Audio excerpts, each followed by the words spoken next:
बिस्मिल्लाहिर्रहमानिर्रहीम। कैसे हैं भाई आप लोग? रटना नहीं है, समझना है। Syntax book board second year chemistry chapter number 5 introduction to hydrocarbon. और इसका पार्ट जो है कौन सा करने जा रहे हैं? पार्ट 6 करने जा रहे हैं। पार्ट 6 जो है वो हम करने जा रहे हैं और इसका नाम है benzene and it's derivatives. Benzene and it's derivatives. Copy pencil ले लीजिए, लेक्चर को नोट करना है और मुस्कुराते रहना है। अभी मुस्कुरा लें क्योंकि आगे जाके थोड़ी देर बाद फिर आपके लिए मुस्कुराना थोड़ा मुश्किल हो जाएगा, क्योंकि आपके दिमाग की बैंड बजने वाली है। इसमें ज़्यादा नहीं, थोड़े बहुत कॉम्प्लिकेटेड कॉन्सेप्ट्स हैं, लेकिन अगर आप ज़िद्दी हैं, रट्टे मारने वाले नहीं हैं और सीखने की जस्तजू है और डॉक्टर बनना चाहते हैं, एमडी के टेस्ट को उड़ा देना चाहते हैं चुटकियों में, तो फिर तो आप पूरी वीडियो ही देखेंगे। ठीक है, शुरू करें। टॉपिक पहले ही बता देता हूँ आपको। इंट्रोडक्शन है बेंजीन का, किसने डिस्कवर किया, बिला बिला ये तफसीलात हैं। फिज़िकल प्रॉपर्टीज़ हैं थोड़ी सी, वो बताएंगे। उसके बाद molecular orbital structure of benzene है, वो बताएंगे आपको। ठीक है, 3 टॉपिक हो गए। चौथा टॉपिक जो है addition reactions of benzene. Basically ये रिएक्शंस हैं बेंजीन के जो 2 कैटेगरीज में डिवाइड हैं। एक हमारे पास एडिशन रिएक्शन ऑफ बेंजीन और दूसरा वो जिसका आपको इंतज़ार है, मुझे पता है कौन सा, इलेक्ट्रोफाइलिक सब्सटीट्यूशन रिएक्शंस ऑफ बेंजीन। यही है ना? तो इनको भी देखेंगे और फिर जो है ये हमारी वीडियो ख़त्म हो जाएगी। अगली वीडियो के लिए जो टॉपिक होगा सब्सटीट्यूएंट इफ़ेक्ट है और उसके अंदर फिर हेडिंग्स हैं मेटा की, ortho, para, preparation of poly substituted benzene. ये चैप्टर तमाम हो जाएगा। फिर उससे अगले पार्ट में सारे सेल्फ असेसमेंट एक साथ ही देखेंगे और फिर उससे अगले पार्ट में पूरी एक्सरसाइज एक ही वीडियो में देखेंगे। इस चैप्टर क्लोज हो जाएगा। ठीक है भाई, तो शुरू करें। कीवर्ड लिखूँगा, ठीक है, आप भी ऐसे ही कीवर्ड लिखें। ये चैप्टर 2 हिस्सों में बेसिकली जो है वो डिवाइड है, क्योंकि हमने ऑर्गेनिक कंपाउंड्स को भी 2 ग्रुप्स में डिवाइड किया था, याद है आपको? एलिफेटिक हाइड्रोकार्बन्स और एरोमेटिक हाइड्रोकार्बन्स। इससे पिछली वीडियो में आप सारा का सारा आपने एलिफेटिक को डील किया, अब एरोमेटिक को डील करने जा रहे हैं। और एरोमेटिक में आप बेंजीन जो है वो ले रहे हैं, पहली एग्जाम्पल। ठीक है, और इसमें हमारे पास एरोमेटिक में और भी कंपाउंड्स हैं। तो पहली इंफॉर्मेशन इसके लिए सिंपलेस्ट है, ये सिंपलेस्ट एरोमेटिक कंपाउंड है, ऑर्गेनिक कंपाउंड है। ठीक है भाई, पहली इन्फॉर्मेशन मिल गई आपको। मैंने कहा था कीवर्ड्स होंगे। उसके बाद ये जो है वो कलरलेस भी है, इसका कलर कुछ भी नहीं होता बेंजीन का। ठीक है, कार्सिनोजेनिक भी है, ये नोट करते जाएं। कार्सिनोजेनिक भी है ये। कार्सिनोजेनिक आसान सा मतलब कैंसर भी हो सकता है इससे। जी, आपको इससे कैंसर भी हो सकता है। ऐसी चीज़ें जिनसे आपको कैंसर हो सकता है उनको कहते हैं कार्सिनोजेनिक। ठीक है भाई, इनफ्लेमेबल भी है ये, इनफ्लेमेबल भी है ये। एक होता है जिसको आपको आग लगानी पड़ती है तो वो भड़कता है, ठीक है। एक वो होता है जिसको आग लगाने की ज़रूरत नहीं पड़ती, बल्कि हल्का फुल्का से ही उसको कहीं से इशारा मिल जाए तो वो शुरू पड़ जाता है, ठीक है। उसको कहते हैं इनफ्लेमेबल।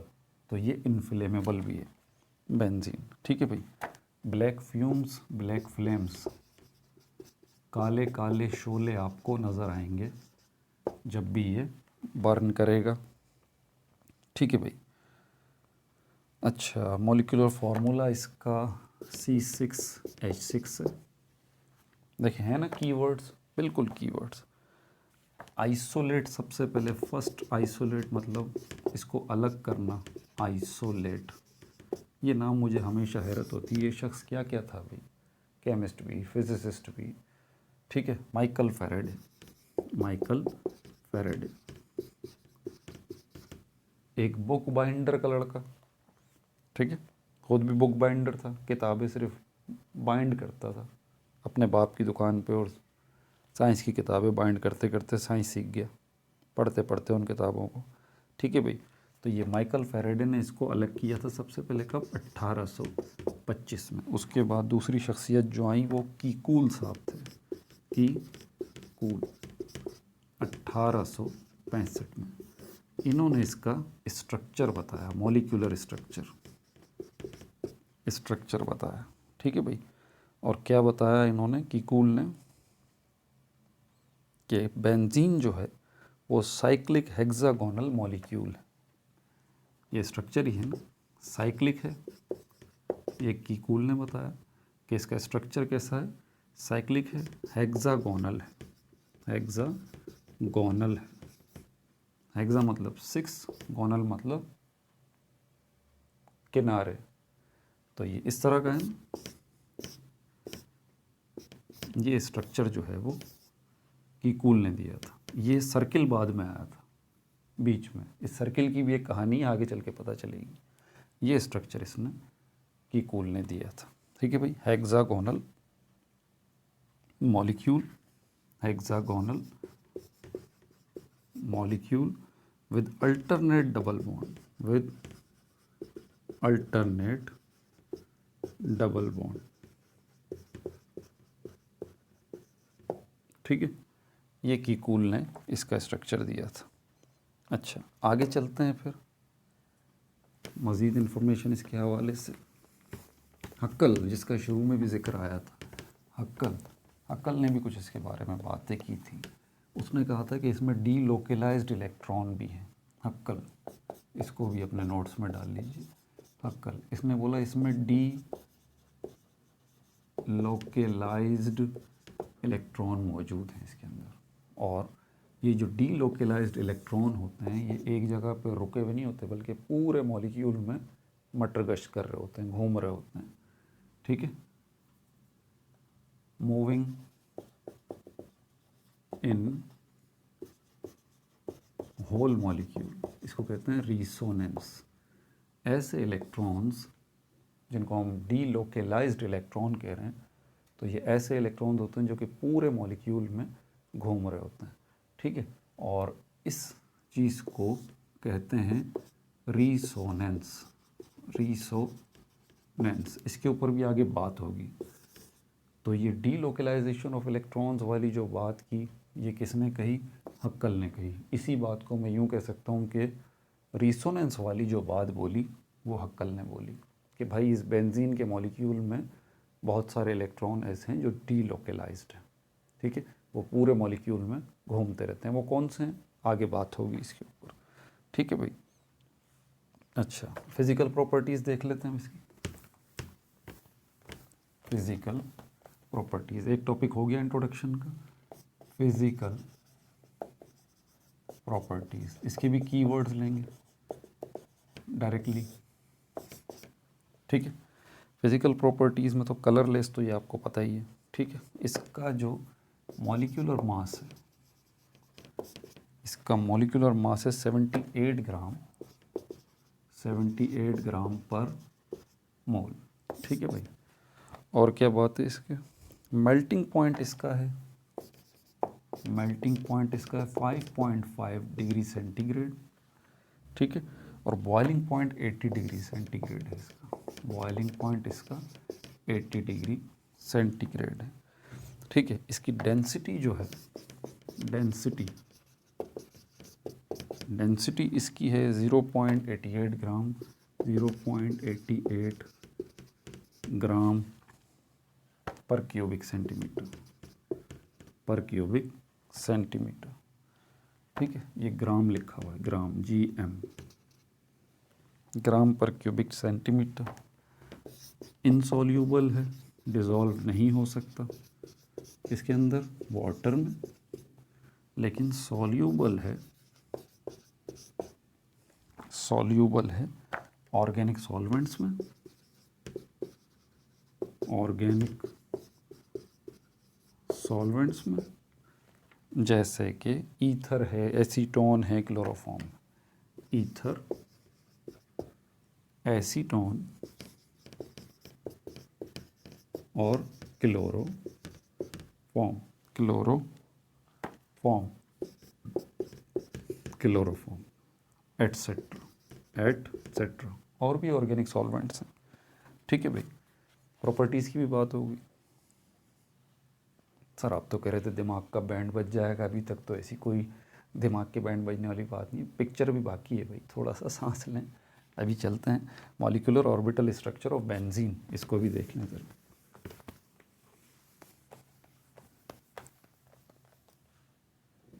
मॉलिक्यूलर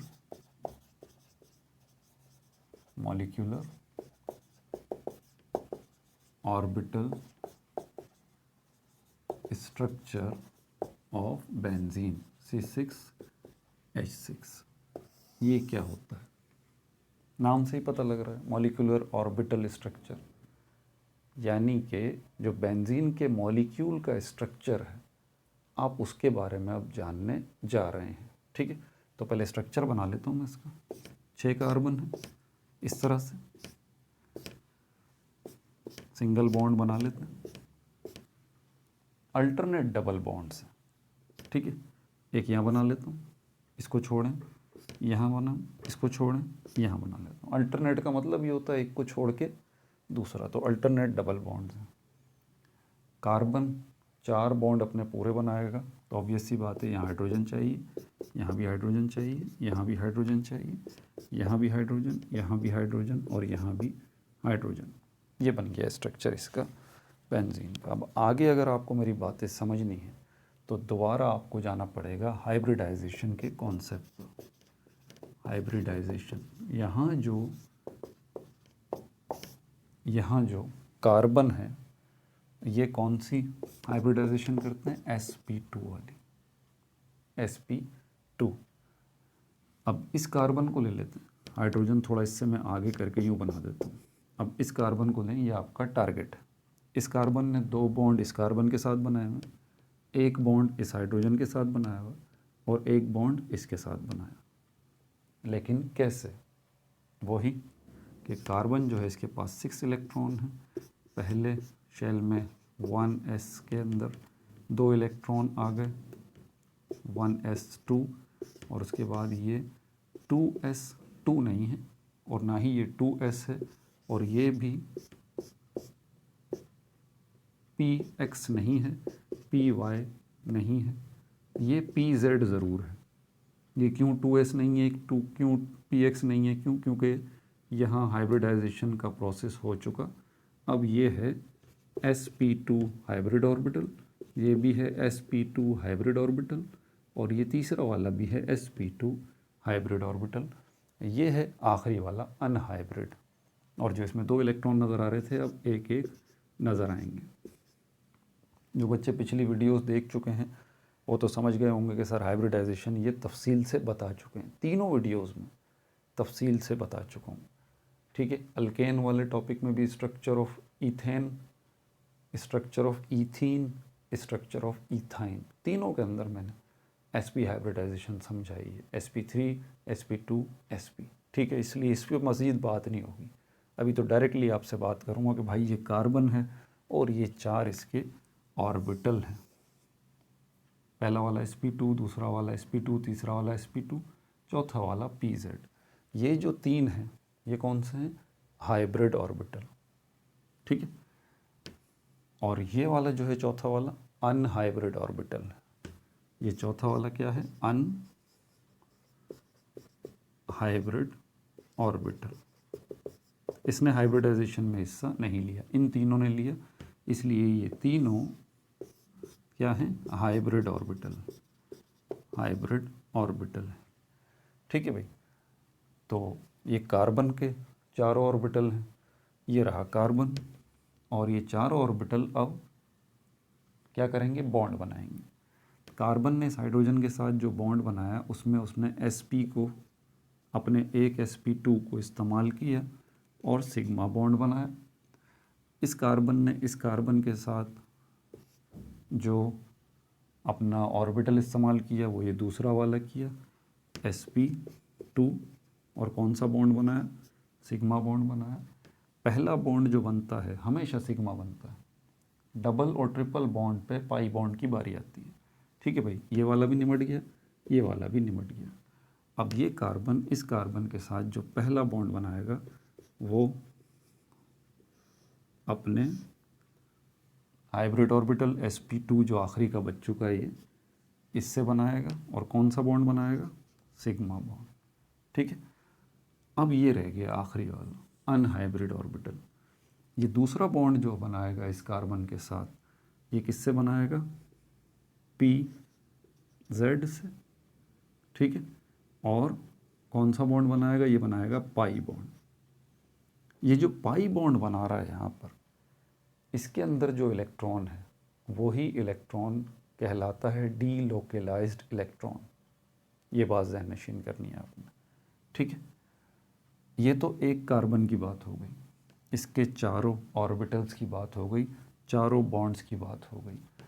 इस सिग्मा बॉन्ड के अंदर लोकेलाइज्ड इलेक्ट्रॉन, इस सिग्मा बॉन्ड के अंदर लोकेलाइज्ड इलेक्ट्रॉन, इस सिग्मा बॉन्ड के अंदर लोकेलाइज्ड इलेक्ट्रॉन, इस पाई बॉन्ड के अंदर डीलोकेलाइज्ड इलेक्ट्रॉन है। वही डीलोकेलाइज्ड इलेक्ट्रॉन जो कि यहाँ रुकेगा नहीं बल्कि ये घूमेगा। ठीक है। पूरे मॉलिक्यूल में घूमेगा यहाँ से यहाँ तक। और इसके घूमने की वजह से, ध्यान से सुनिएगा, इस इलेक्ट्रॉन के मुस्तकिल हरकत की वजह से, घूमने की वजह से यहाँ से यहाँ आएगा, यहाँ से यहाँ आएगा, यहाँ से यहाँ, यहाँ से यहाँ, यहाँ से यहाँ, यहाँ से यहाँ, ये मामला होगा, घूमता रहेगा। ठीक है। अब यहाँ पर इतनी बात क्लियर है, समझ में आ गई? अच्छा, अब इसको देखें। ये जो कार्बन है इसके पास भी यही सिचुएशन है कि इसने दो बॉन्ड तो इस कार्बन के साथ बनाए हुए हैं।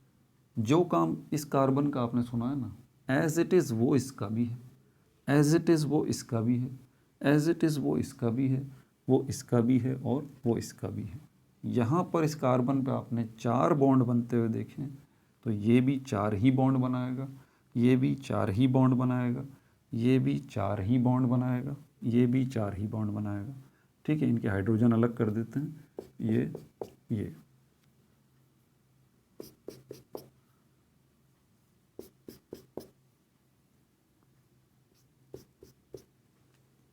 ठीक है भाई, यहाँ तक बात समझ आ गई। अब आगे बात सुन लें। ये सिर्फ जो पाई ऑर्बिटल है और इस पाई ऑर्बिटल के अंदर जो डीलोकेलाइज्ड इलेक्ट्रॉन है, डीलोकेलाइज्ड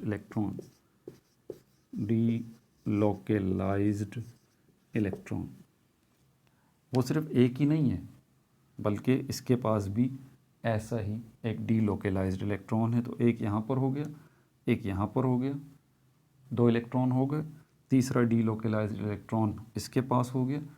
अब मैं इसको पाई इलेक्ट्रॉन नाम दूंगा, डीलोकेलाइज्ड नहीं कहूँगा। तो इसके पास एक डीलोकेलाइज्ड इलेक्ट्रॉन, इसके पास एक पाई इलेक्ट्रॉन, इसके पास एक पाई इलेक्ट्रॉन, इसके पास एक पाई इलेक्ट्रॉन, इसके पास एक पाई इलेक्ट्रॉन और इसके पास भी एक पाई इलेक्ट्रॉन। ठीक है भाई। अब कितने पाई इलेक्ट्रॉन हो गए, यानी कि कितने डीलोकेलाइज्ड इलेक्ट्रॉन हो गए? हर एक कार्बन के पास एक है, तो इसका मतलब 6 जो हैं वो डीलोकेलाइज्ड इलेक्ट्रॉन हो गए।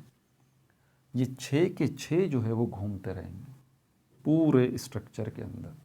ये जो पूरे के पूरे स्ट्रक्चर के अंदर, मतलब पूरे के पूरे मॉलिक्यूल में ये घूमते रहेंगे। ये ऑर्बिटल और एक बड़ा ऑर्बिटल बनाएंगे जिसको हम मॉलिक्यूलर ऑर्बिटल कहेंगे, क्योंकि ये मॉलिक्यूलर ऑर्बिटल, ये रहा मॉलिक्यूलर ऑर्बिटल। ठीक है। पाई ऑर्बिटल, पाई इलेक्ट्रॉन, डीलोकेलाइज्ड इलेक्ट्रॉन, ये 6 जो हैं जो मुस्तकिल घूम रहे हैं पूरे मॉलिक्यूल में। इसीलिए इनके पाई ऑर्बिटल्स को हम कलेक्टिवली ना क्या नाम देंगे? Molecular orbital. और यही स्ट्रक्चर है बेंजीन का। समझ में आ गई? कोई मुश्किल बात तो नहीं बताई मैंने? ठीक है, ये भी हो गया सर। अब आगे चल लेते हैं और इसके हवाले से इन्फॉर्मेशन मैं आपको बता दूँ।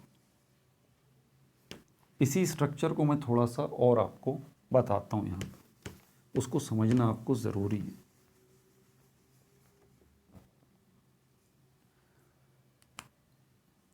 अब मैं ज़रा हाइड्रोजन को साइड में रखूँगा। देखें इसी को मैं इस तरह यहाँ से लेता हूँ, थोड़ा कार्बन छोटा भी करूँगा, एक कार्बन, दूसरा, तीसरा, चौथा, पांचवा, छठा। अब मैं इनके वो ऑर्बिटल बना रहा हूँ, ध्यान से मेरी बात सुनिएगा, वो ऑर्बिटल मैं इनके बना रहा हूँ जिनमें पाई इलेक्ट्रॉन मौजूद है, यानी कि पाई ऑर्बिटल बना रहा हूँ। आपको याद है ना, अभी तक इतना तो अंदाज़ा हो गया हो, ये है वो पाई ऑर्बिटल, बीच में सी मौजूद है। ऐसा ही एक पाई ऑर्बिटल यहाँ पर भी है, यहाँ पर भी है, यहाँ पर भी है, यहाँ पर भी है, यहाँ पर भी है। समझ में आ रही है बात आप? ऐसा ही एक पाई ऑर्बिटल, ये सारे के सारे पाई ऑर्बिटल हैं, मतलब सारे के सब के अंदर कौन सा इलेक्ट्रॉन है? पाई इलेक्ट्रॉन्स हैं। ये 6 हो गए। अब लेटरल ओवरलैपिंग होती है इनके अंदर, याद है ना, साइड वाइज ओवरलैपिंग होती है, ठीक है, पाई बॉन्ड की, पिछली वीडियोस में बताई थी मैंने बात। तो ये यहाँ से इनके दरमियान ये बॉन्ड बनेगा और ये बॉन्ड बनेगा। इसी तरह यहाँ पर एक बॉन्ड जो है वो थोड़ा सा, मैं इसको और पीछे कर लूँ, पिक्चर सही बन नहीं रही, हाँ इस जगह ले आते हैं, अब सही है। इसको भी थोड़ा सा आगे ले आते हैं,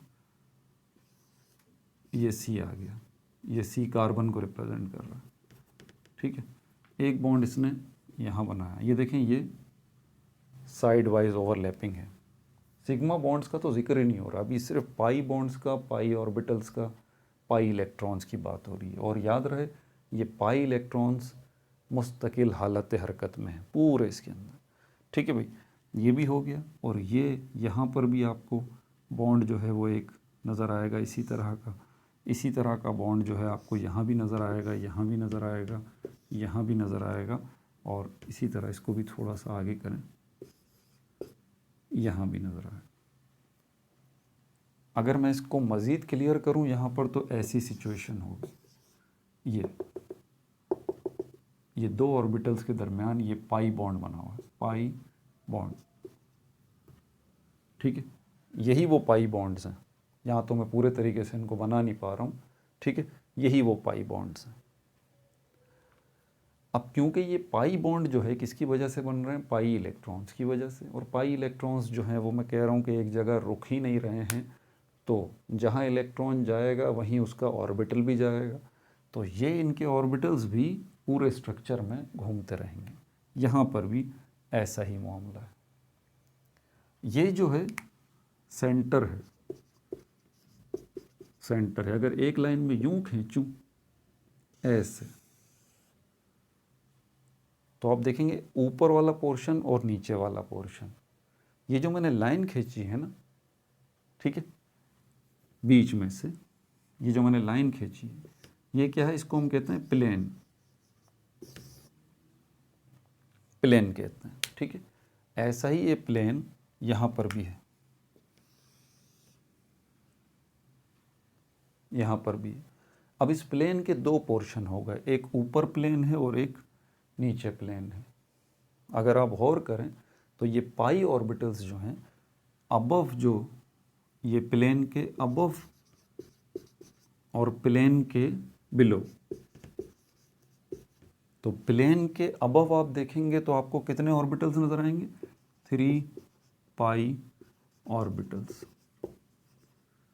या फिर इसको हम ये कहेंगे 3 पाई इलेक्ट्रॉन्स। क्योंकि देखें जहाँ इलेक्ट्रॉन मूव करेगा वहीं उसका ऑर्बिटल भी मूव करेगा, ये बात तय है। इसी तरह अगर बिलो द प्लेन हम बात करें, इस प्लेन के नीचे, तो यहाँ पर भी 1 2 3 जो है वो पाई ऑर्बिटल है, पाई ऑर्बिटल, यानी कि 3 पाई इलेक्ट्रॉन्स जो है वो मौजूद है। समझ में आ रही है बात? बॉन्डिंग की भी बात बता दी। ये सारी चीज़ें आपके लिए समझनी ज़रूरी है, ठीक है। ऐसे ही नहीं बता रहा मैं अपना दिमाग ख़राब कर रहा हूँ, आगे आने वाले टॉपिक आपके सर पे से उड़ जाएंगे, जैसे बाउंसर नहीं जाता, टडिंग, कभी इधर कभी इधर, ये हाल हो जाएगा, आपको समझ ही नहीं आएगी मैं आपसे बोल क्या रहा हूँ, ठीक है भाई। तो मेरा दिमाग भी अपनी जगह बिल्कुल सही काम कर रहा है, इसीलिए ये सुकून से दोनों स्ट्रक्चर मैंने आपको बता दिए। इनमें पाई ऑर्बिटल्स का भी बता दिया, पाई इलेक्ट्रॉन्स का भी बता दिया, रिसोनेंस का भी आपको समझा दिया, ये जो हरकत में है मुस्तकिल इलेक्ट्रॉन, ये पाई इलेक्ट्रॉन, इसको रिसोनेंस कहते हैं, ठीक है। और यहाँ पर भी यही मामला है, ये बात होगी। आगे क्या इन्फॉर्मेशन है वो भी सुन लीजिए।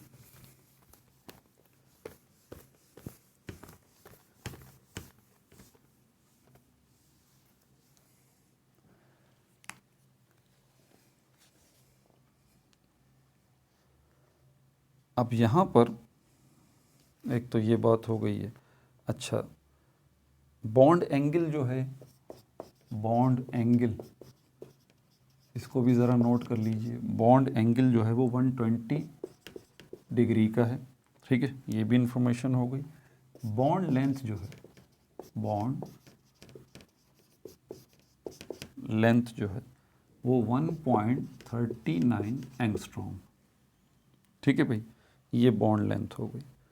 अच्छा,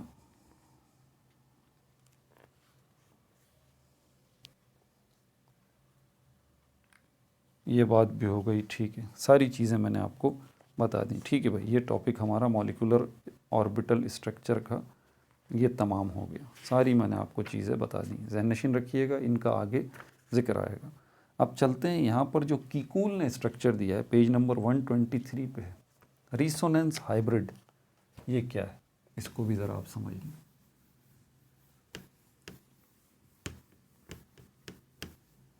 मैंने बताया था ना कि ये इसके स्ट्रक्चर में बीच में सर्किल जो बना हुआ होता है, पहले ये सर्किल नहीं लगता था, ये बाद में लगा है।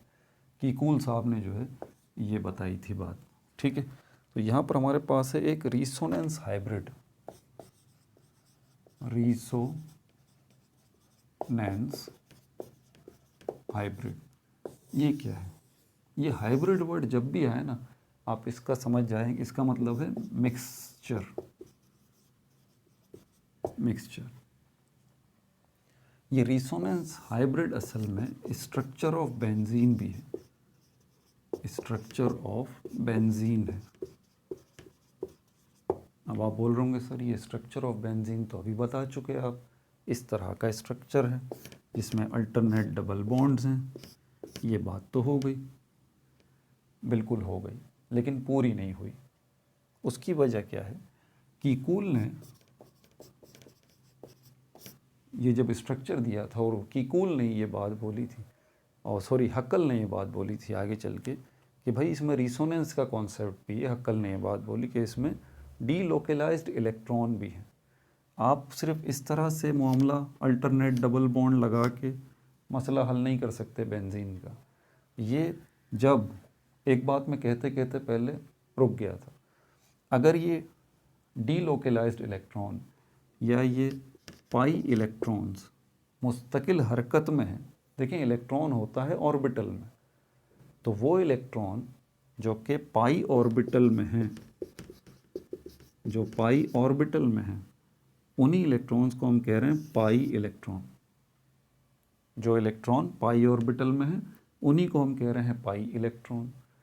अब जब ये पाई इलेक्ट्रॉन मुस्तकिल हरकत में हैं तो इनके जो पाई ऑर्बिटल हैं, ऑब्वियस सी बात है वो भी मुस्तकिल हरकत में है, इलेक्ट्रॉन अपने ऑर्बिटल के बगैर तो नहीं रहता ना। तो जब ये 6 के 6 पाई इलेक्ट्रॉन इस तरह से घूम रहे हैं तो इनके पाई ऑर्बिटल भी इसी तरह से घूम रहे हैं।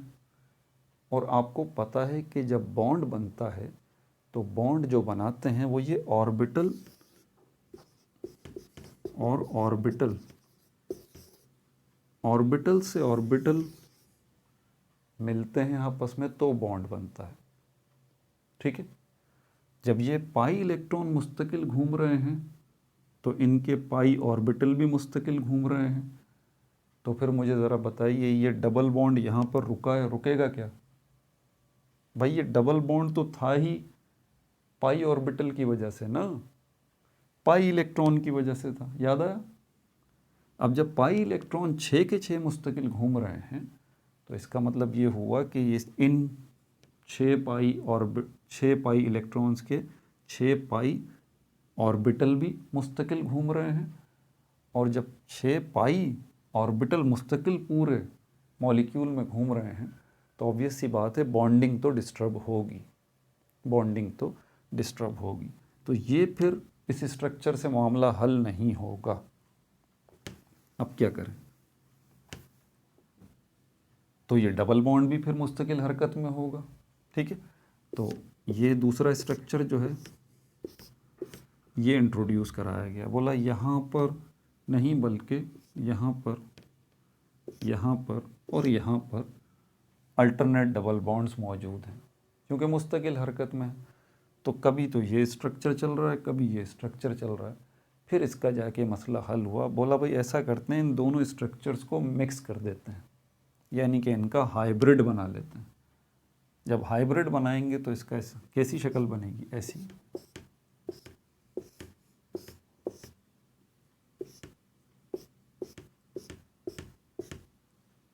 ऐसी बनेगी। यही तो दिखाना है कि भाई मुस्तकिल डबल बॉन्ड जो है वो पूरे मॉलिक्यूल में घूम रहे हैं, क्योंकि डबल बॉन्ड का ताल्लुक पाई ऑर्बिटल से तो है, पाई इलेक्ट्रॉन से तो है। जब पाई इलेक्ट्रॉन घूम रहे हैं तो पाई ऑर्बिटल भी घूम रहे हैं, तो डबल बॉन्ड भी घूम रहा है।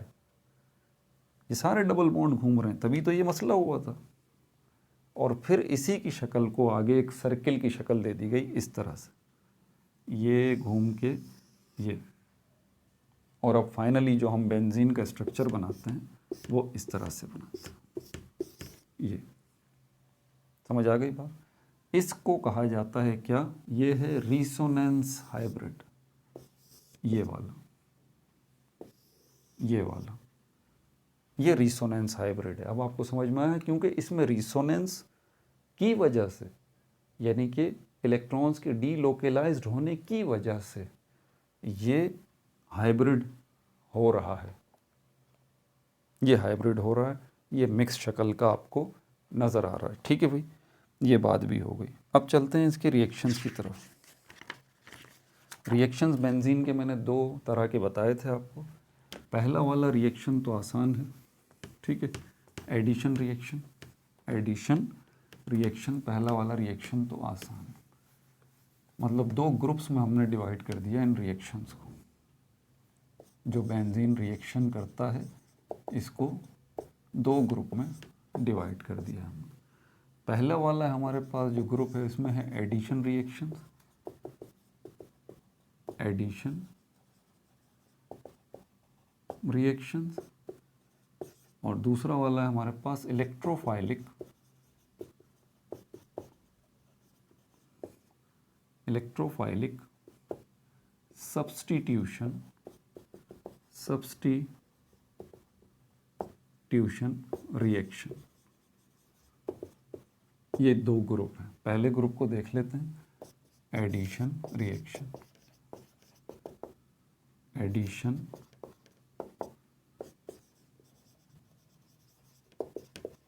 रिएक्शन, ठीक है भाई। अब इस एडिशन रिएक्शन के अंदर जो हमारे पास केमिकल रिएक्शंस आ रहे हैं उनकी तफसील आप नोट कर लें। एडिशन रिएक्शन में जो पहला हमारे पास केमिकल रिएक्शन आ रहा है वो है addition of hydrogen. Addition of hydrogen, addition of hydrogen. बना देता हूँ इसका स्ट्रक्चर मैं आपको। ये रहा बेंजीन और इसमें हम हाइड्रोजन का इजाफा करेंगे। ठीक है, मैं इसके डबल बॉन्ड वगैरह बना देता हूँ, ये वाला, क्योंकि इस पे बात होगी अभी।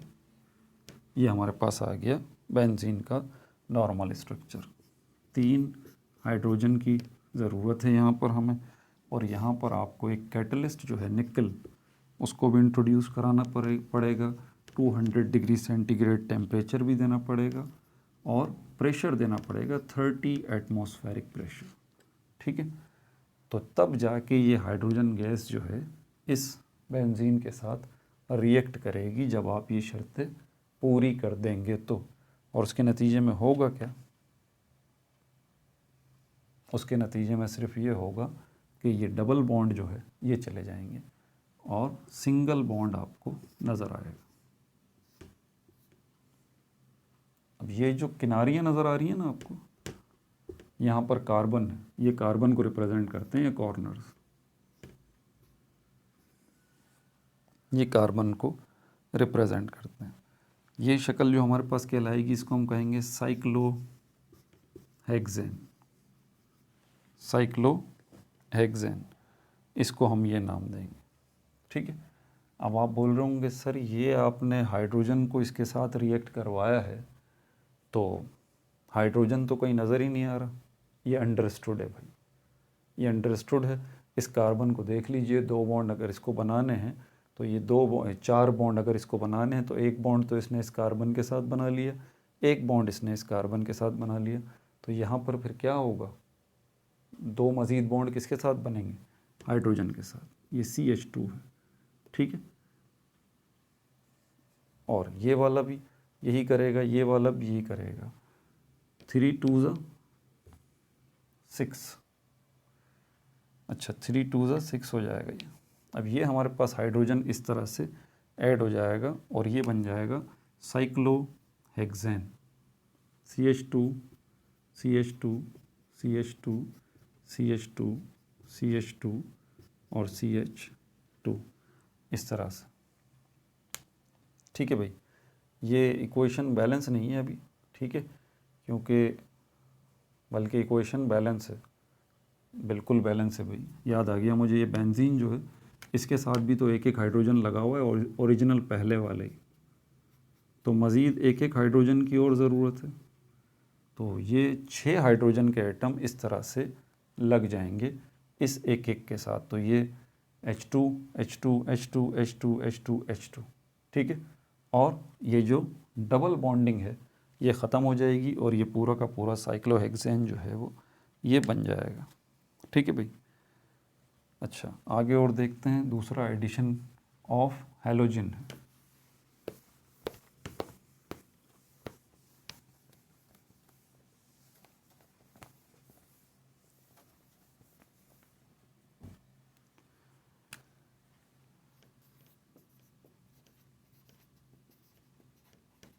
Addition of halogen. Addition reaction का बुनियादी कॉन्सेप्ट तो याद है ना, जिसमें ऐड होगा, सिर्फ किसी भी चीज़ में कुछ ऐड होगा, उस चीज़ से कुछ निकलेगा नहीं। ठीक है। तो यहाँ पर एडिशन ऑफ हैलोजन, हैलोजन क्या है हमारे पास, fluorine, chlorine, bromine, iodine, group 7A के जो मेंबर्स हैं ये हैलोजन कहलाते हैं। तो हैलोजन्स को अगर आप ऐड करें तो यहाँ मैं इसका केमिकल रिएक्शन बना देता हूँ। ये बेंजीन है, ठीक है, ये इसके डबल बॉन्ड भी आ गए। इसको क्लोरीन के साथ रिएक्ट कराएंगे तो क्लोरीन के साथ रिएक्ट करवाने के लिए आपको अल्ट्रा वायलेट लाइट की ज़रूरत पड़ेगी। अल्ट्रा वायलेट लाइट को जब आप रिएक्ट कराएंगे तो फिर यहाँ पर 6 जगहों पे क्लोरीन जो है वो आके लगेगा। यहाँ पर भी, यहाँ पर भी, यहाँ पर भी, यहाँ पर भी, यहाँ पर भी, यहाँ पर भी 6 जगह आके जो है वो क्लोरीन लगेगा। ठीक है। और क्या चेंज आएगा इसके अंदर, इसमें ये चेंज आएगा कि डबल बॉन्ड जितने भी हैं वो ख़त्म हो जाएंगे। देखें, बॉन्ड को तो जाना ही है, बॉन्ड जब तक जाएंगे नहीं तब तक कोई भी दूसरा एटम आके जुड़ेगा नहीं। ठीक है। तो ये बॉन्ड सारे डबल बॉन्ड जो है ये ख़त्म हो जाएंगे। इसकी शक्ल कुछ इस किस्म की हो जाएगी। अब यहाँ पर भी क्लोरीन लग जाएगा, chlorine chlorine chlorine chlorine chlorine. ठीक है भाई। और यहाँ पर मत भूलिएगा कि ये बॉर्डर्स जो हैं ये कार्बन को रिप्रेजेंट कर रहे हैं, तो यहाँ कार्बन भी मौजूद है और यही बॉर्डर्स इनके साथ पहले हमारे पास हाइड्रोजन जो हैं वो भी मौजूद हैं। कोई भी चीज़ इसमें से मिस नहीं होगी। अब भी इस हालत में भी इसके पास 6 हाइड्रोजन मौजूद हैं और 6 कार्बन मौजूद हैं। चेंज जो आया है वो डबल बॉन्ड में आया कि अब डबल बॉन्ड कोई भी नहीं। और ये बनेगा क्या, ये बनेगा हेक्सा क्लोरो साइक्लोहेक्सेन। इसका नाम देख लें, हेक्सा क्लोरो साइक्लोहेक्सेन। ठीक है। हेक्सेन तो ये है, 6 कार्बन है और साइक्लिक स्ट्रक्चर है। ठीक है। और क्लोरीन जो है वो भी 6 लगे हुए हैं, तो ये हेक्सा क्लोरो साइक्लोहेक्सेन ये स्ट्रक्चर बन गया। ठीक है भाई। सेल्फ असेसमेंट तो इसके नीचे लिखा हुआ है, मैं पहले ही बता चुका हूँ, सबसे आखिर में एक साथ ही करेंगे। अब आगे देखते हैं और क्या बात है इसके अंदर। इलेक्ट्रोफाइलिक सब्स्टिट्यूशन रिएक्शन। इसकी तरफ आ जाइए। मैं बार बार कहता हूँ कि इनके नाम पे आप गौर किया करें। ये है जो दूसरी कैटेगरी बी वाली हमारे पास इलेक्ट्रोफाइलिक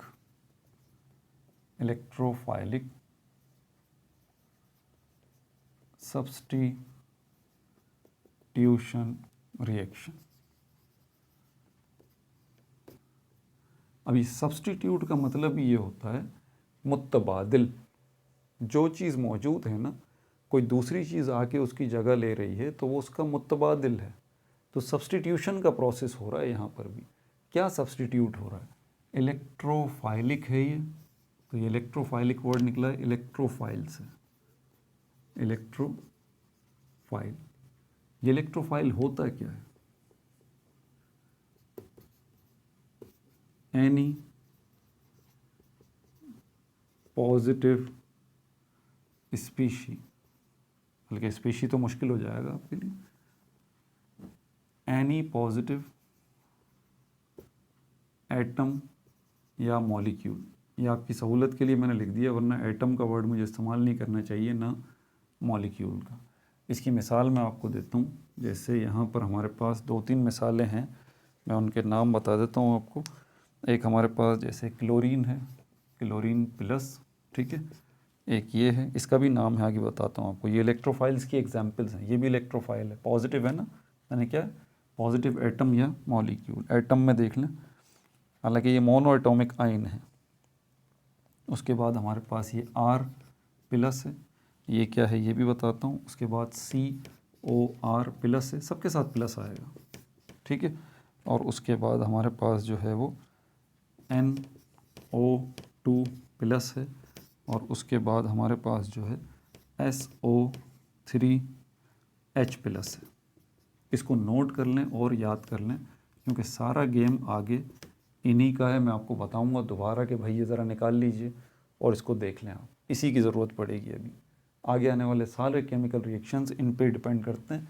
ये सब के सब जो आपको नज़र आ रहे हैं, 1 2 3 4 और 5, ये 5 के 5 क्या हैं? ये इलेक्ट्रोफाइल्स हैं। क्यों? क्योंकि इलेक्ट्रोफाइल्स की डेफिनेशन ही है एनी पॉजिटिव, बस। तो ये क्लोरीन पॉजिटिव है। R का मतलब क्या है ये मैं आपको बता देता हूँ, ठीक है। इसका नाम पहले बता दूँ, Cl प्लस का, इसको कहते हैं क्लोरो कैट आयन, नोट कर लीजिए, ठीक है। उसके बाद ये हमारे पास दूसरा वाला जो है अल्काइल कैट आयन है, अल्काइल कैट आयन। और अल्काइल कैट आयन के अंदर अल्काइल ग्रुप आपको पता है, मिथाइल भी है, इथाइल भी है, प्रोपाइल भी है, ब्यूटाइल भी है। तो पहले मिथाइल को ले लेते हैं, CH3 प्लस, प्लस लाजमी आएगा, पॉजिटिव होना शर्त है, ठीक है। तो ये अल्काइल कैटाइन है, C2H5 प्लस, ये भी अल्काइल कैटाइन है, लेकिन ये मिथाइल है, ये इथाइल है, इसी तरह प्रोपाइल होगा, ये R प्लस वाली बात हो गई। ये जो COR है ये एसिल कैटाइन कहलाता है, एसिल कैट आयन। कैटाइन का मतलब ही पॉजिटिव आयन होता है, एसिल कैटाइन, ठीक है। इसके अंदर हमारे पास क्या होता है? इसके अंदर हमारे पास जो है वो कार्बोनाइल, इसका याद है आपको, नॉमेनक्लेचर में हमने देखा था, C डबल बॉन्ड R और इसके साथ ये C डबल बॉन्ड O और इसके साथ ये R, अल्काइल ग्रुप लगा हुआ होगा।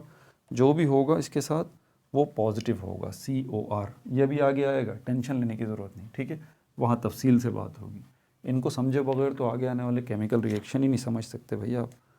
हाँ, उसके बाद ये जो आयन है ये नाइट्रोनियम आयन कहलाता है, नाइट्रोनियम आयन, ठीक है भाई, NO2 प्लस। उसके बाद ये सल्फोनियम आयन कहलाता है, ये वाला सल्फोनियम आयन। नोट कर लिए, याद हो गए, इनकी ज़रूरत पड़ेगी आगे। तो ये सब के सब जो है वो क्या कहलाते हैं? इलेक्ट्रोफाइल्स कहलाते हैं। क्या नाम है इसका? इलेक्ट्रोफाइलिक सब्स्टिट्यूशन रिएक्शन। अब सब्स्टिट्यूट का मामला होगा, ये जो आपको एक बेंजीन का स्ट्रक्चर नज़र आ रहा है ना, ठीक है, इस बेंजीन के स्ट्रक्चर में सब्स्टिट्यूशन का प्रोसेस होगा, रिप्लेसमेंट का प्रोसेस होगा। ये जितने इलेक्ट्रोफाइल आपको नज़र आ रहे हैं ये यहाँ पर जाएंगे, क्योंकि ये सब पॉजिटिव हैं, तो इनके जाने के नतीजे में यहाँ से जो निकलेगा वो भी पॉजिटिव ही निकलेगा। अदल बदल, सब्स्टिट्यूशन। दोबारा सुन लीजिए, ये जितने इलेक्ट्रोफाइल्स आपको नज़र आ रहे हैं इनमें से कोई भी अगर बेंजीन के पास जाएगा, अगर मिसाल के तौर पर ये क्लोरीन, क्लोरोकेटाइन, पॉजिटिव आयन, ये एक अगर यहाँ से जाएगा तो इसका सब्स्टिट्यूट जो है फिर यहाँ से क्या कोई दूसरा निकलेगा। मिसाल के तौर पे ये बता देता हूँ, ये देखें, ये क्लोरोकेटाइन यहाँ पर आया तो यहाँ से कौन निकलेगा, हाइड्रोजन आयन। जो आयन आ रहा है वो भी पॉजिटिव आयन है, जो जा रहा है वो भी पॉजिटिव आयन है। सब्स्टिट्यूशन, इस हाइड्रोजन को सब्स्टिट्यूट किया है इसने। इसी तरह अगर ये R जो है यहाँ आता है, कोई भी अल्काइल ग्रुप, मिसाल के तौर पर मिथाइल कैटाइन है या इथाइल कैटाइन है, कोई भी यहाँ आएगा इसके पास, तो यहाँ से फिर क्या होगा, एक हाइड्रोजन आयन निकल जाएगा। इसी तरह COR, एसाइल कैटाइन, ये कोई इस किस्म का पॉजिटिव, ये प्लस नहीं बनाया मैंने इसके साथ, पॉजिटिव, ये अगर आके ज्वाइन होगा इसके साथ तो फिर यहाँ से भी पॉजिटिव हाइड्रोजन आयन बेंजीन से निकल जाएगा। इसी तरह नाइट्रोनियम आयन जो है ये अगर आता है यहाँ पर, जुड़ता है इसके साथ, तो यहाँ से हाइड्रोजन आयन निकल जाएगा, सब्स्टिट्यूट हो जाएगा। तो ये क्या है, इलेक्ट्रोफाइल जो है वो इलेक्ट्रोफाइलिक सब्स्टिट्यूशन रिएक्शन, ठीक है। इसी तरह अगर ये सल्फोनियम आयन यहाँ पर आएगा तो यहाँ से फिर हाइड्रोजन आयन बेंजीन से जाएगा। लेकिन ये आना और जाना इतना आसान नहीं है जी, यही मुश्किल लम्हा है अब आपके लिए कि ये आना जाना होगा कैसे। ये ऐसे नहीं होगा, इसके 3 स्टेप हैं। ये मिटा दूँ, ये 3 स्टेप हैं इसके स्टेप ज़रा नोट कर लें आप।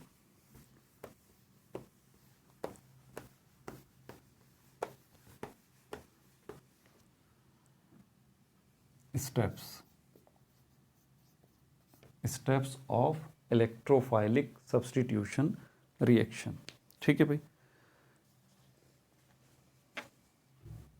पहला स्टेप है जनरेशन ऑफ इलेक्ट्रोफाइल, इलेक्ट्रोफाइल का पैदा होना। दूसरा स्टेप जो है वो है फॉर्मेशन ऑफ अरेनियम आयन, अरेनियम आयन का बनना, फॉर्मेशन ऑफ अरेनियम आयन, अरेनियम आयन का बनना।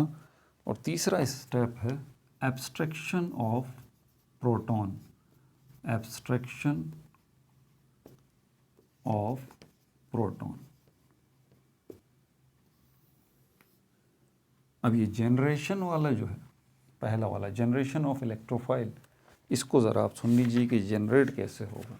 ये पॉजिटिव आयन कैटाइन जो है ये बनेगा कैसे, ठीक है। इसको हम पहले बता दूं, ये इलेक्ट्रोफाइल है, इसको एक सिंबल से रिप्रेजेंट करते हैं हम E+, ठीक है, E+।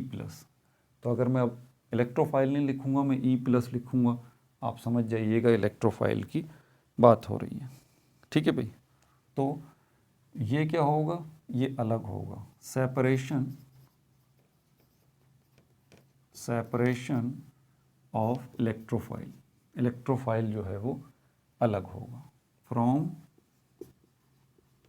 फ्रॉम मॉलिक्यूल, किसी भी मॉलिक्यूल से ये अलग होगा, ठीक है भाई। उसके बाद ये क्या करेगा, ये जो है वो सेपरेट होने के बाद स्टेप नंबर 2 पे ये ज्वाइन करेगा, joining of electrophile with benzene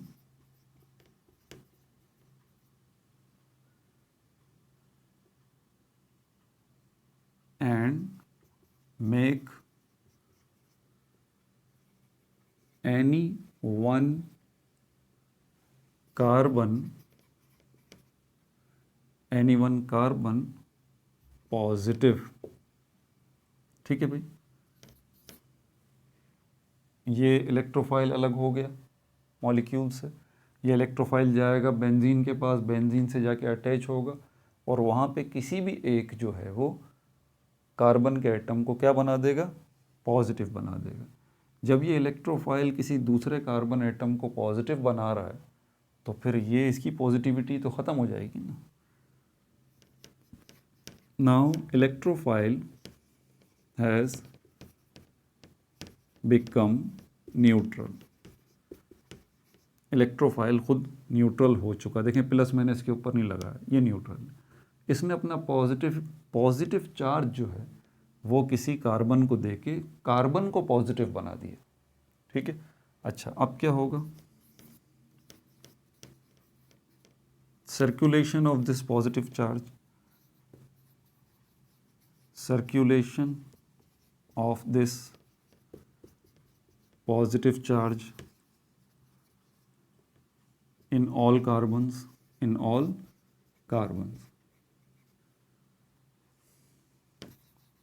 and make them positive for a while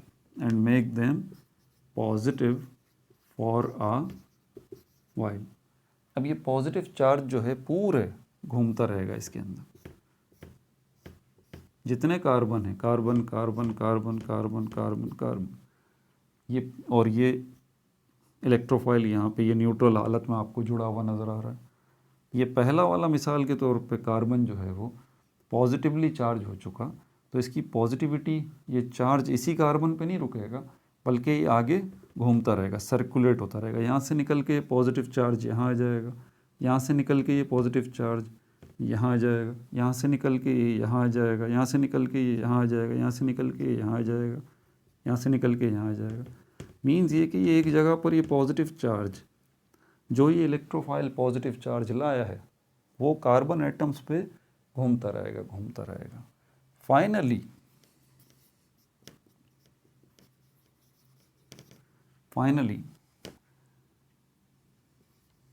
this positive charge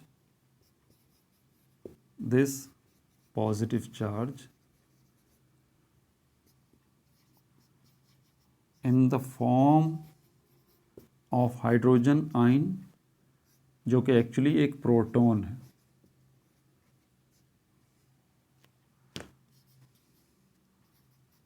leave benzene. Electrophile जब आया था पॉजिटिव चार्ज लेके आया था, आके न्यूट्रल हो गया, पॉजिटिव चार्ज कार्बन पे सर्कुलेट होता रहा। फाइनली ये पॉजिटिव चार्ज जो है वो एक हाइड्रोजन आयन यानी कि एक प्रोटॉन की शक्ल में यहाँ से निकल जाएगा, तो ये सब का सब न्यूट्रल हो जाएगा, फिर सब का सब न्यूट्रल हो जाएगा और ये इसमें से ये पॉजिटिव चार्ज निकल गया हाइड्रोजन आयन की सूरत में। और हाइड्रोजन आयन मैं आपको बता दूं, हाइड्रोजन आयन बेसिकली एक प्रोटॉन होता है, सिंगल प्रोटॉन। तो यहाँ पर आपने क्या देखा, यहाँ पर आपने आगे जितने केमिकल रिएक्शंस मैं आपको बता रहा हूँ ना, बताने वाला हूँ अब आके, जो इलेक्ट्रोफाइलिक सब्स्टिट्यूशन रिएक्शंस हैं आगे आएंगे अभी, तो वो आपको चुटकियों में समझ में आ जाएंगे, क्योंकि यही था मुश्किल मरहला जो अभी आपने समझ लिया। अगर तो समझ लिया तो आगे आने वाले केमिकल रिएक्शंस जो 5 हैं ना, वो आप चुटकियों में उड़ा देंगे, कोई मसला ही नहीं। यही था मुश्किल मरहला। तो ये अब चला गया पॉजिटिव चार्ज इस हाइड्रोजन आयन की सूरत में, यानी कि ये हाइड्रोजन आयन एक प्रोटॉन होता है ये, और ये ई जो है ये इसके साथ अटैच हो गया। क्या है ये ई? इलेक्ट्रोफाइल। अब ये इलेक्ट्रोफाइल के मैंने नाम बताए थे, याद है? कैटाइन, अल्काइल, सल्फोनियम, इन सब को जो मैंने इस इलेक्ट्रोफाइल की मैंने जो कैटेगरीज आपको बताई थी 5, तो 5 केमिकल रिएक्शंस आप देखिए आप। इसके हिसाब से। इसको मिटा दूं। इस सारे सिनेरियो को जहन में रखना है आपने।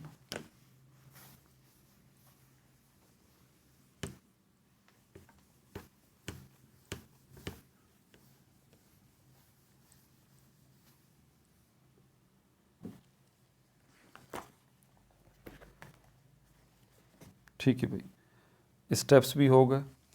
अब टाइप्स ऑफ इलेक्ट्रोफाइलिक सब्स्टिट्यूशन रिएक्शंस 5 हैं। इनके नाम मैं बता देता हूँ। पहला नाम जो है वो है नाइट्रेशन, दूसरा है सल्फोनेशन, तीसरा है हमारे पास हैलोजिनेशन, चौथा है हमारे पास फ्रीडल क्राफ्ट अल्काइलेशन, और पांचवा है हमारे पास फ्राइडल क्राफ्ट एसाइलेशन। यहाँ पर आप बैक वक्त 2 एग्जाम्पल्स को देखेंगे, बेंजीन को भी और टॉलिन को भी।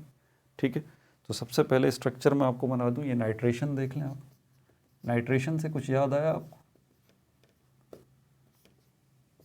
नाइट्रेशन से कुछ याद आया? ये भाई NO2+। मैंने अभी आपको जो इलेक्ट्रोफाइलिक सब्स्टिट्यूशन रिएक्शंस बताए थे, यहाँ पर मेरे ख्याल में मुझे लिख देना चाहिए सारे के सारे।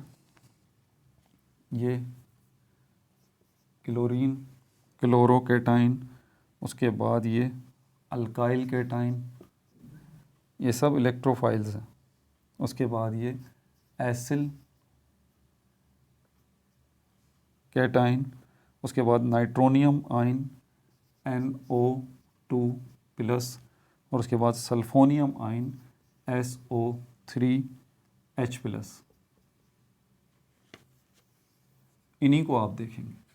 तो ये क्या है? नाइट्रेशन। ये देखें, ये रहा नाइट्रोनियम आयन। ठीक है, अब ये हमें देखना है कि ये नाइट्रोनियम आयन जो है ये निकलेगा कहाँ से। इसकी आप केमिकल रिएक्शन देखें। ये बेंजीन जो है ये रिएक्ट करेगा किसके साथ? ये बेंजीन जो है वो रिएक्ट करेगा नाइट्रिक एसिड के साथ HNO3। ठीक है, और कहाँ पर ये काम होगा? H2SO4 कंसनट्रेटेड होना चाहिए, गाढ़ा कंसनट्रेटेड H2SO4 जो है उसके अंदर आपने ये सारा काम करना है। कंसनट्रेटेड H2SO4 लाजमी होना चाहिए, तब आपको इस बेंजीन को और इस नाइट्रिक एसिड को रिएक्ट करवाना है। ये नाइट्रिक एसिड है। ठीक है भाई। अच्छा, ये जब इसके साथ रिएक्ट करेगा तो ऐसे ही रिएक्ट नहीं करेगा, बल्कि ये किस में कन्वर्ट होगा? पहले नाइट्रोनियम आयन में। ये 2 हिस्सों में टूट जाएगा। मैं आपको बता देता हूँ दोनों हिस्से। एक हिस्सा तो नाइट्रोनियम आयन का होगा जो कि किसके पास जाएगा? इसके पास। और यही नाइट्रोनियम आयन असल में क्या है? इलेक्ट्रोफाइल। ये रहा, कहाँ गया? ये रहा इलेक्ट्रोफाइल। इसके ऊपर पॉजिटिव चार्ज है। ये जब यहाँ आ जाएगा तो इसके साथ ये अटैच हो जाएगा, जो कि अटैचमेंट मैं आपको यहाँ इधर दिखाता हूँ। ये देखें, ये और ये नाइट्रोनियम आयन इसके साथ जाके अटैच हो गया। लेकिन इसका पॉजिटिव चार्ज यहाँ रुकेगा नहीं, बल्कि यहाँ आएगा इस कार्बन के पास, फिर इस कार्बन के पास, इसके पास, इस तरह ये घूमता रहेगा। और फाइनली फिर यहाँ से क्या निकलेगा? यही पॉजिटिव चार्ज किस शक्ल में निकलेगा? हाइड्रोजन आयन की शक्ल में। हाइड्रोजन आयन यानी कि सिंगल प्रोटॉन की शक्ल में। ठीक है भाई, ये नाइट्रिक एसिड का पूरा मैंने आपको बता दिया NO2। इसका क्या होगा? अब और भी कुछ बनेगा इससे? जी बिल्कुल, इससे बनेगा OH-। जो यहाँ से हाइड्रोजन आयन निकलेगा, जैसे कि ये निकल रहा है, ये देखें, यहाँ से जो हाइड्रोजन आयन निकलेगा वो क्या करेगा? वो इसके पास जाएगा, OH के पास, जो कि नाइट्रिक एसिड से निकला है। और ये दोनों आपस में मिलके क्या बनाएंगे? Water, H2O। तो हो गया इलेक्ट्रोफाइलिक सब्स्टिट्यूशन रिएक्शन। इस नाइट्रोनियम आयन ने जो है वो क्या किया? यहाँ से हाइड्रोजन आयन को निकाल दिया, सब्स्टिट्यूट कर दिया। ठीक है, और उसके नतीजे में कौन सा बना? ये प्रोडक्ट बनी। इस प्रोडक्ट का नाम क्या है? मैं आपको बता देता हूँ। इस प्रोडक्ट का जो है वो नाम है नाइट्रोबेंजीन। नाइट्रोबेंजीन।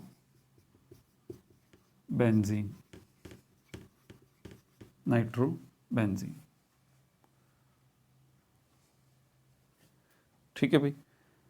अब यहाँ तो बेंजीन है, अगर इसी तरह बेंजीन, ये तो बेंजीन है, अगर टॉलिन हो तो बेंजीन और टॉलिन में फ़र्क क्या है ये भी बता दूं।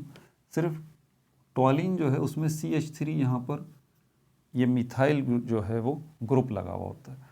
तो बेंजीन के साथ आप जो है इस बेंजीन के साथ अगर आप इस मिथाइल को लगा दें तो यही फिर क्या बन जाता है, टॉलिन बन जाता है।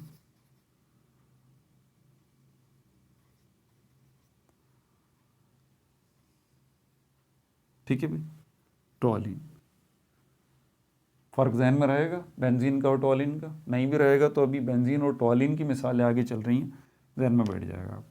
अगर इसी नाइट्रिक एसिड को मैं इसके साथ रिएक्ट कराता हूँ तो दोबारा वही मामला होगा। यहाँ पर इससे जो है वो OH नेगेटिव आयन निकलेगा और नाइट्रोनियम आयन निकलेगा, दोबारा ये इसके पास जाएगा।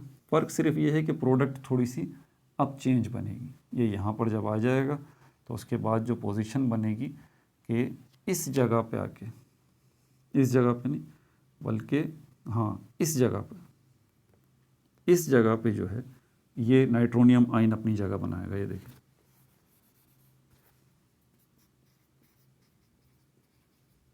ये इस जगह पे आके अपनी जगह बनाएगा और वही सारा प्रोसेस होगा। पॉजिटिव चार्ज घूमता रहेगा और फाइनली यहाँ से क्या निकलेगा, हाइड्रोजन आयन, यानी कि एक प्रोटॉन। वो क्या करेगा, OH नेगेटिव के साथ मिलेगा और क्या बनेगा, यहाँ से वाटर बनेगा, H2O। तो अब मैं ये इसकी प्रोडक्ट मैं यहाँ बनाता हूँ। ठीक है, क्या चेंजेस होगी, यहाँ तो CH3 पहले से मौजूद है, टॉलिन। ठीक है, यहाँ पर आके क्या लग जाएगा, NO2 नाइट्रोनियम आयन, और वाटर तो इसी तरह बना रहेगा, कोई तब्दीली नहीं होगी, बाकी सब कुछ वैसे ही रहेगा। ठीक है भाई, इसको मिटा दूँ। अच्छा, अब इसका नाम क्या होगा, इसका नाम जो है वो होगा P, इसका नाम होगा P, बल्कि दो जो है यहाँ पर प्रोडक्ट बनेंगे, सिर्फ एक नहीं बनेगा, दो बनेंगे, CH3। ठीक है, दो प्रोडक्ट बनेंगे। एक प्रोडक्ट तो वही है जिसमें ये नाइट्रोनियम आयन यहाँ पर आ गया। अगर आपको याद हो पिछली वीडियोस में मैंने बात बताई थी, ये वाली जगह जो है वो मेटा कहलाती है, ये वाली जगह जो है वो, ये वाली जगह ऑर्थो कहलाती है, ऑर्थो पहली वाली जो है, दूसरी वाली जगह जो है वो मेटा कहलाती है, और ये तीसरी वाली जगह जो है इसको हम कहते हैं पैरा, ऑर्थो मेटा पैरा। तो यहाँ पर इसकी अभी जो पोजीशन है इस नाइट्रोनियम आयन की, वो किस जगह पर है, ये पैरा वाली पोजीशन पर। ठीक है भाई। अच्छा, इसमें क्या होगा, इसमें फ़र्क सिर्फ ये होगा कि इसकी पोजीशन चेंज हो जाएगी, ये जो है वो ऑर्थो वाली पोजीशन पे होगा, ऑर्थो NO2। ठीक है, ये ऑर्थो वाली पोजीशन पे। तो इसको हम क्या नाम देंगे, जिसमें ये पैरा है, इसको हम कहेंगे पैरा और नाइट्रोटॉलिन। पैरा के लिए P आएगा, फिर नाइट्रोटॉलिन,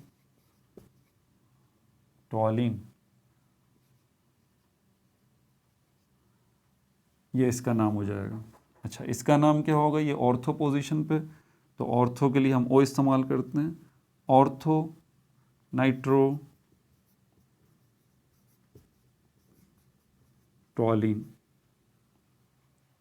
तो दो प्रोडक्ट यहाँ पर बनेंगे अगर टॉलिन के साथ केमिकल रिएक्शन होगा, पैरा नाइट्रोटॉलिन बनेगा और ऑर्थो नाइट्रोटॉलिन बनेगा। ठीक है भाई, अगला केमिकल रिएक्शन देखते हैं, सल्फोनेशन।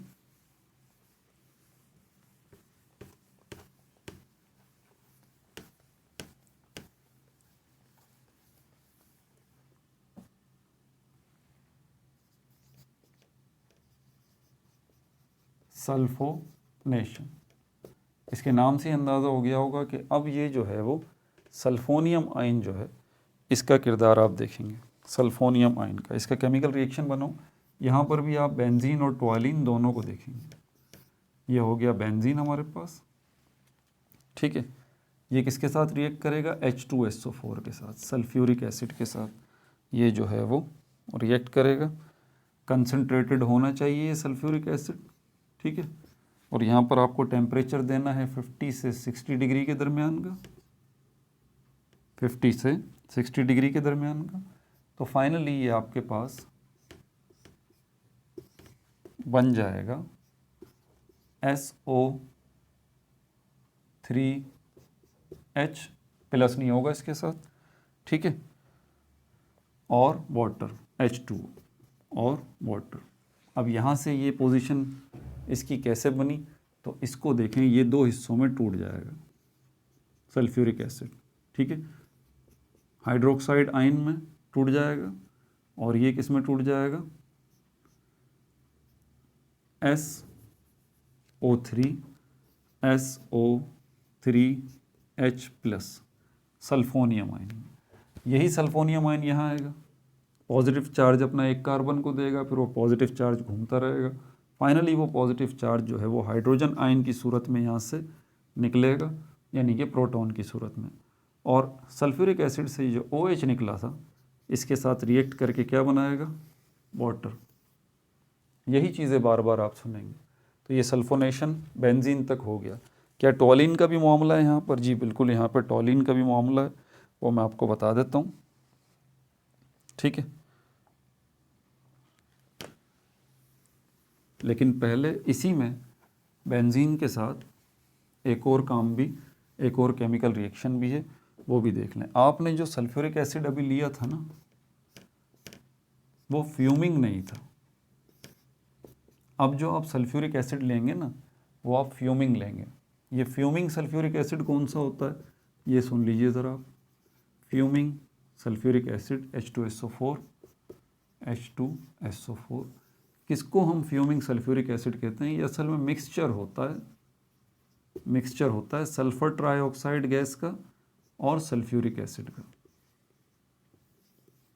तो सल्फ्यूरिक एसिड सल्फर ट्राइऑक्साइड के साथ मिक्स हुआ हो तो ऐसे सल्फ्यूरिक एसिड को हम कहेंगे फ्यूमिंग सल्फ्यूरिक एसिड। तो फ्यूमिंग सल्फ्यूरिक एसिड जो है, अगर आप उसको यूज़ करेंगे तो आपको टेम्परेचर देने की ज़रूरत नहीं, रूम टेम्परेचर पे ही ये हो जाएगा रिएक्शन। तो हम यहाँ पर जो है इसको SO3, इसको हम यहाँ लिखेंगे, दोबारा यहाँ पर हम H2SO4 ही लेंगे, ऊपर लिख देते हैं, हालांकि H2SO4 साथ ही मौजूद है, ठीक है भाई।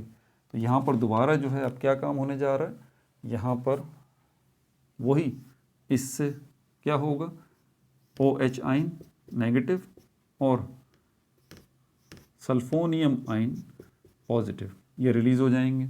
ये जो है यहाँ आएगा पॉजिटिव चार्ज, दोबारा वही सारी सिचुएशन है। यहाँ से जो है वो हाइड्रोजन आयन निकलेगा और यही हाइड्रोजन आयन जो है फिर जाके किसके साथ रिएक्ट करेगा, किसी के साथ भी रिएक्ट नहीं करेगा। भाई मुझे लगता है मैं थक गया हूँ, आवाज़ से भी लग रहा होगा, ठीक है। तो सल्फोनेशन आयन से जो है ना, वो मैं अगले पार्ट में बता दूँ यार, थक गया हूँ बहुत। ये देखें गलत बता दिया, सिर्फ यही नहीं होगा, यहाँ पर वाटर नहीं बनेगा। अगर फ्यूमिंग सल्फ्यूरिक एसिड आप लेंगे ना तो वाटर नहीं बनेगा। मुझे बहुत थकन हो रही है, बहुत ज़्यादा। तो हम सल्फोनेशन से ही अगले पार्ट में डिस्कस करेंगे, यानी कि पार्ट 7 में। होपफुली मैं भी सो जाता हूँ, सुबह उठ के मैं इसको कंप्लीट कर दूँगा। और फैडलक्राफ्ट, ये सारे जो केमिकल रिएक्शन है, ये भी सब्स्टिट्यूएंट इफ़ेक्ट भी, और ये सारा का सारा हो जाएगा। पूरा चैप्टर अगले पार्ट में इंशाल्लाह ये निमट जाएगा, ठीक है भाई। अपना ख्याल रखिएगा बहुत ज़्यादा। No like no subscribe, only share.